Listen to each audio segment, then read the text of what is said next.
This is how you can learn complex movements fast and efficiently.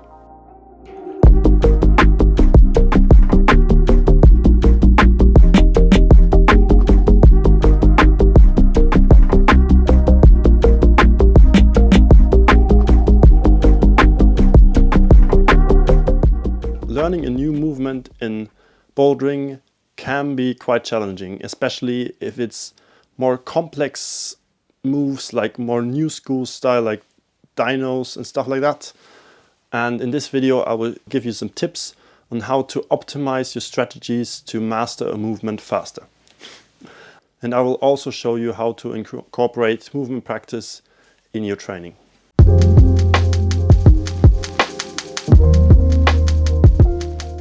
The most important thing, as always, is of course to look at the boulder and think about how you have to do or want to do the movement. And then you, maybe when it's more complex, then you break down the movement in smaller steps. So you think about how you start and how your position is also in the middle of the movement and then at the end. And if it feels like or looks like it is impossible, if you try to do it and it's like impossible to do it, then I would recommend to just use some other holds to make it a little bit easier, or just like another foothold or stuff like that to make the movement possible in the beginning. And then you can progress over time to make it harder and harder, and then at the end you will be able to do the movement. I quite often experience that a movement that feels like impossible at the beginning, after a few tries or maybe after a few sessions, it can feel so easy and I can do the movement every time I get on the boulder. As an example, I have this green slab here. The goal was to run into the boulder, like stand up on this big foothold, and then stand on it while not using any footholds. In the beginning, when I tried it, it was way too hard. So I started with standing up and holding this left hold and just taking it as a starting hold, which was the idea in the beginning, and then trying to get into the standing position without any holds. This felt quite hard in the beginning and it took a lot of tries to get it done. Then I progressed over time to running into it and standing up. A few things which were very important was the placement of the hook and really have tension on the heel hook, and also get as close to the wall as possible with my hips, for example.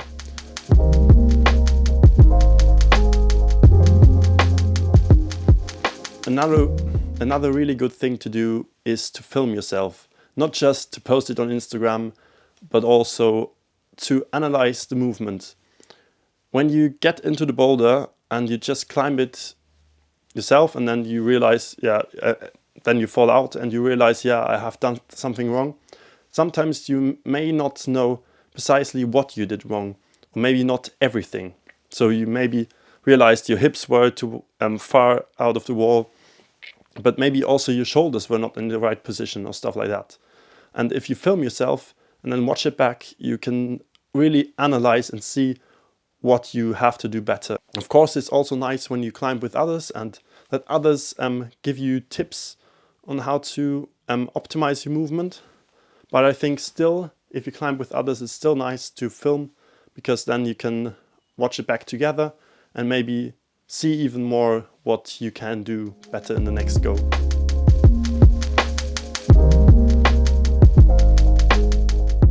Even though it's really nice that we can easily film ourselves with our phone, it's also very important that you have the body awareness and know what you have done wrong when climbing, and even be able to visualize it after you were on the wall. Especially as a comp climber, it's very important for me, because when you're on a competition, of course, you can't watch something back or something like that. but you have to be able to adapt quickly, and if you fall out of the wall, you have to realize very fast what you did wrong and how you can adjust that and make some changes to not fall out of the wall the next time.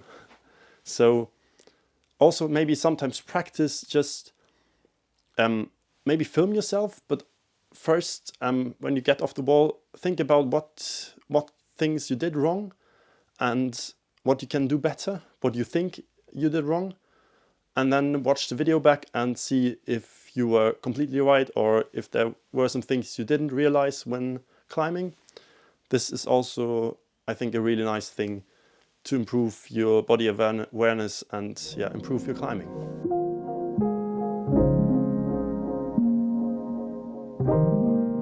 If you've done the movement once, it's not over now, because it often happens to me that I can do a move once and then for the next 10 tries I'm not able to do it again when it's a harder one. And with this movement practice, we want to do it at least 3 to 5 times in a row, so we really know we can do it. Of course, it's if you really want to master the move, then you have to do it every single time you get on the wall. And I also think it's really nice that when you maybe do it in one session, then you maybe wait and do another movement or like another boulder, and just try it in the next session and see if you can still do it 3 times in a row.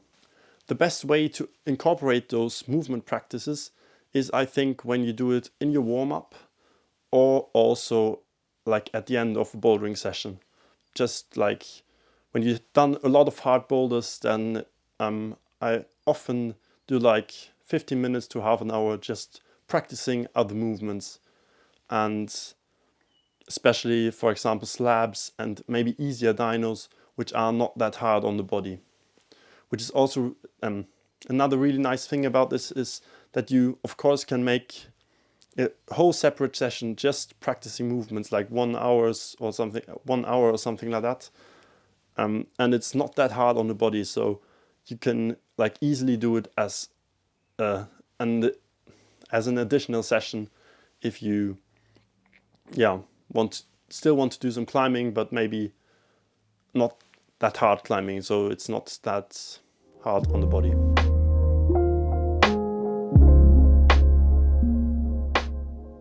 And to get to the last point is something I spoke about in the last video on Tuesday, was to create your own boulder problems.